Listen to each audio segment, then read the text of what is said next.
digging a little bit deeper onto the like craft of organizing, like when I was a volunteer in the Chicago Hub, I didn't know what it meant to be an organizer. I didn't understand the tradition of organizing and like what I was taking responsibility for. And I think something that I've seen Sunrise do well is like mobilize people. It's like, how does a hub create an Instagram and get followers and then turn them out to our hub meetings? And I'm like, that's not going to be enough to build the power that we need to actually win a Green New Deal that is rooted in like collective liberation and like prioritizing like Black, brown, poor, working class communities. Like we actually need power to do that.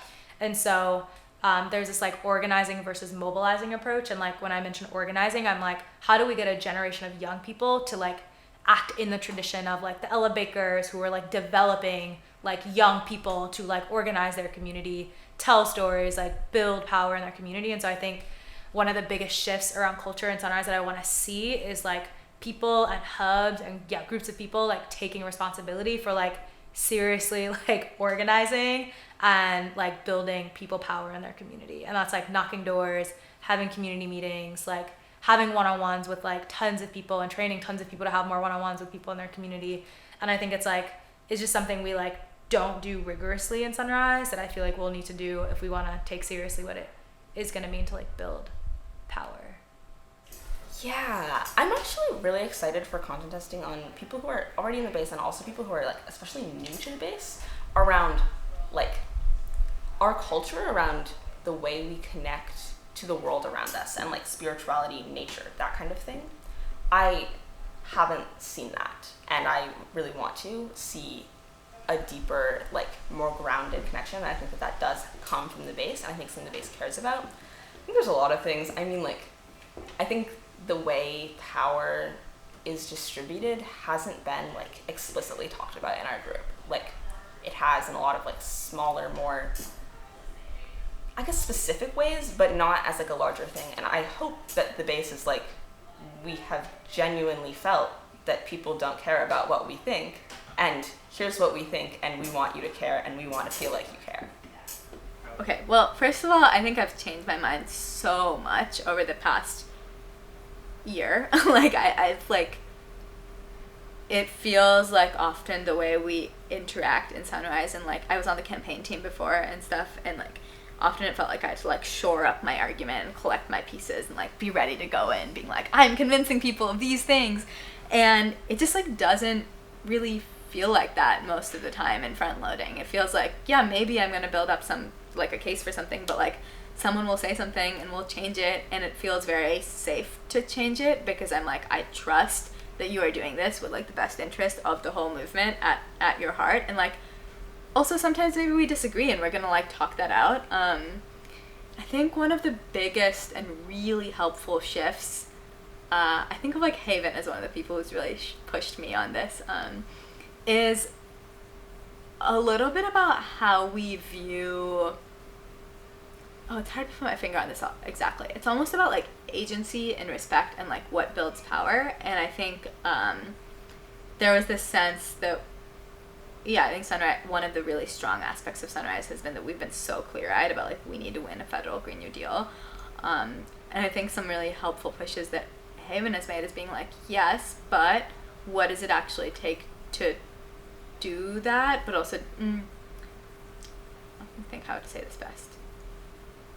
Like, yeah, like rather, yes, and we also need to like transform the communities that we live in, and that is actually a necessary part both for winning the federal Green New Deal, but also like for the much broader vision that we are fighting for, of like, yeah, just like a society that values all people. And I think it has injected this sense of like respect of all people, but also like belief in the agency of all people, that is really fundamental to, I think, good organizing. And yeah, I think it is something that I didn't know how to articulate before, but I think like through the conversations on front loading, I've come to believe really deeply, and I actually think affects a lot of the way that we organize on the ground. And I think before there was this sense of like, no, eyes on federal Green New Deal only, and like anything else could be a distraction. And this is now like a much more holistic understanding of all the different pieces that it actually takes to organize deeply in order to win what we need to win. So I believe that a Green New Deal is not just legislation. I think that there is a Green New Deal culture that would support Green New Deal legislation, essentially. That is a culture of loving our community and taking care of each other that doesn't exist in the like individuality that is very present right now in the world.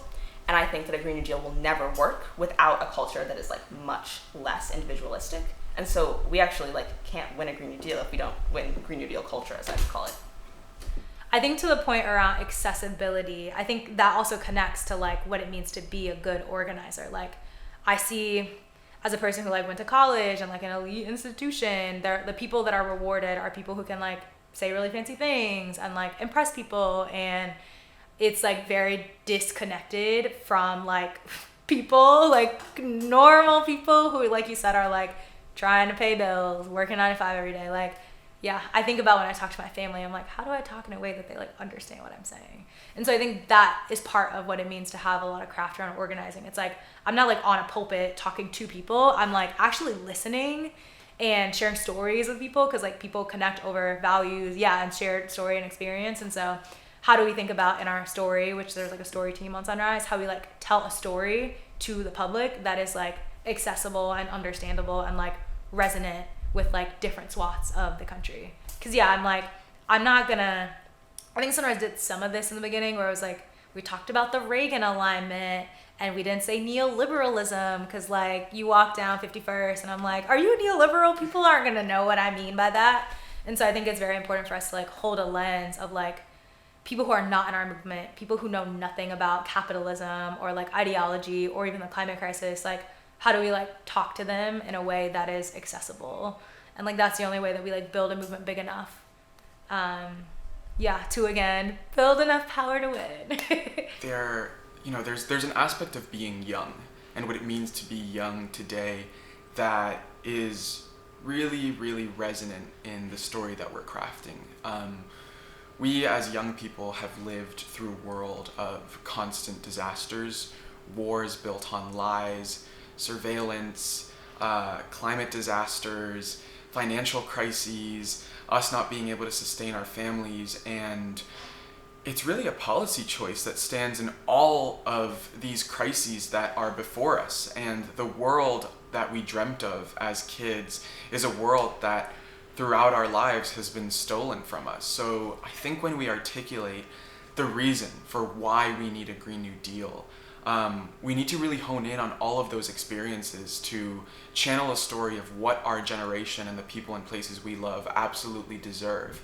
And I think in Sunrise 1.0, we drafted a story that, hit a lot of those things where fossil fuel executives were standing in our way and the solutions are there before us, but we didn't articulate the ways that the way our economy is set up is fundamentally against any progress on the climate crisis, how our systems of justice are really founded on injustice. We didn't reckon with race or class in our articulate way that resonated with people. And some of those principles and some of those experiences and some of those values, I think, are being much more intentionally crafted into the story of Sunrise 2.0 than they were in 1.0.